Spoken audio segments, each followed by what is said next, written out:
Today, we're taking a close look at a guide for parents that tackles one of the most important yet often misunderstood challenges: how to help young girls develop true toughness and confidence. It's a subject that, for many families, pushes up against comfortable assumptions and age-old stereotypes, ideas that sometimes, even unconsciously, nudge girls away from activities that build assertiveness, teach direct conflict resolution, or demand physical challenge. The guide stands out because it doesn't settle for vague, hopeful advice. Instead, it anchors its recommendations in the demanding real-world training of Division I NCAA athletes. By exploring what works for some of the toughest, most resilient performers, it distills practical strategies that every parent can use. So let's define what this guide means by toughness. Specifically, it's about mental toughness, a quality that can be innate, but is far more often built intentionally. Mental toughness consists of several tightly connected qualities: persistence and grit, the ability to bounce back when things don't go as planned; self-belief that's quiet but solid rather than showy; emotional regulation under pressure; motivation that doesn't depend on immediate rewards; and focus that blocks out distractions and rebounds quickly from setbacks. The guide makes a powerful case that these qualities aren't fixed at birth. Just like a muscle, they can be strengthened over time with deliberate training and meaningful challenges. Here's a crucial insight: merely participating in sports or challenging activities isn't enough on its own. The guide points to research showing that mental toughness levels among student athletes aren't automatically higher just because they compete at an elite level. What makes the difference isn't exposure to competition itself, it's the presence or absence of intentional mental skills development, starting young. In other words, you can't just sign your daughter up for a team and hope toughness and confidence appear by magic. They must be taught and exercised with the same focus and regularity as physical skills. Some findings in this guide are surprisingly counterintuitive.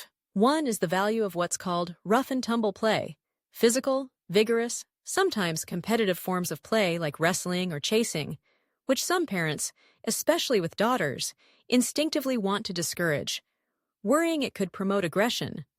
But the guide draws on robust research that says, when managed responsibly, rough and tumble play actually helps children, girls included, learn to set boundaries, self-regulate intense feelings, and negotiate limits in a safe environment.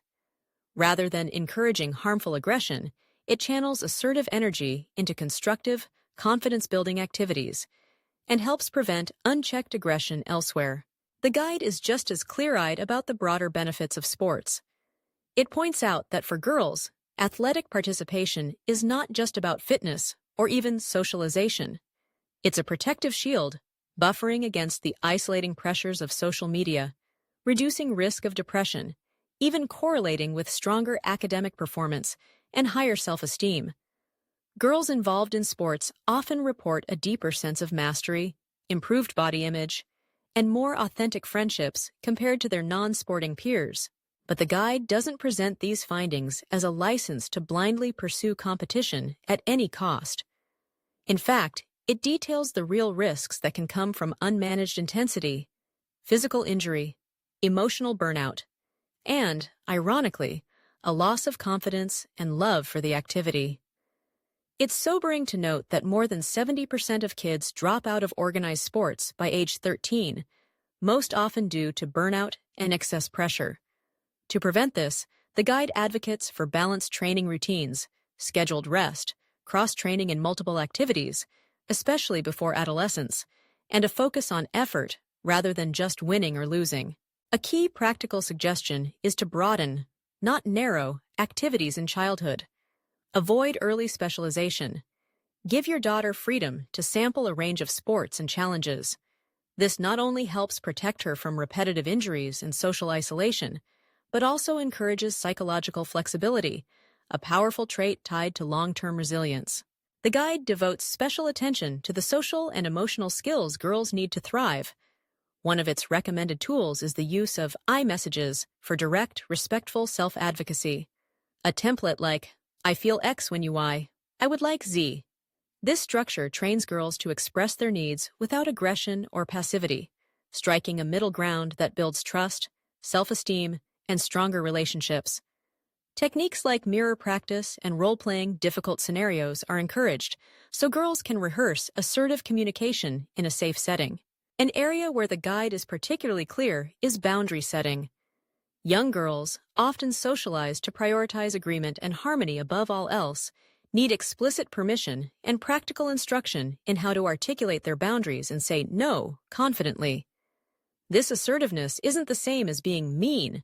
It's about respectful, honest communication that actually strengthens friendships and helps resolve conflict constructively. Importantly, the guide doesn't ignore the complicated reality that less healthy, indirect forms of social maneuvering, what psychologists call relational aggression, can be associated with popularity, especially for girls in early adolescence. Instead of endorsing these behaviors, the guide emphasizes the need to foster true leadership, teaching direct, assertive, and empathetic conflict resolution skills as a foundation for positive social influence. Throughout, the guide highlights the centrality of a growth mindset. For parents, this means teaching daughters to see mistakes and setbacks as valuable data, opportunities for learning rather than proof of inadequacy. The family hard thing rule, recommended in the guide, is one memorable framework. Each family member picks a challenging activity to pursue, and the only rule is that quitting is not allowed on a bad day. This simple guideline models perseverance and demystifies difficulty, making resilience an ongoing family value. Parents, then, are urged to model these qualities themselves, demonstrating respectful communication, healthy risk-taking, and the kind of self-talk and persistence they hope to foster in their daughters. For rough and tumble play, the guide stresses clear boundaries and supervision, establishing stop words, teaching safe techniques, and making sure play never tips into genuine aggression or emotional distress. Ultimately, the core message is both pragmatic and deeply optimistic. Toughness, confidence, and leadership are not inborn gifts, but teachable, learnable skills that every girl can develop when given the right environment, the right challenges, and the right support. Prioritizing intrinsic motivation, focusing on effort instead of outcomes, encouraging a wide range of activities, teaching and modeling direct communication, actively fostering a growth mindset, and carefully monitoring for overload or burnout. These are the building blocks. Given historical gender norms that discouraged girls from physical and mental challenges, there's a compelling call here for equity. All girls, regardless of whether they take up organized sports, deserve the chance to try, to strive, to sometimes fail, and always rise.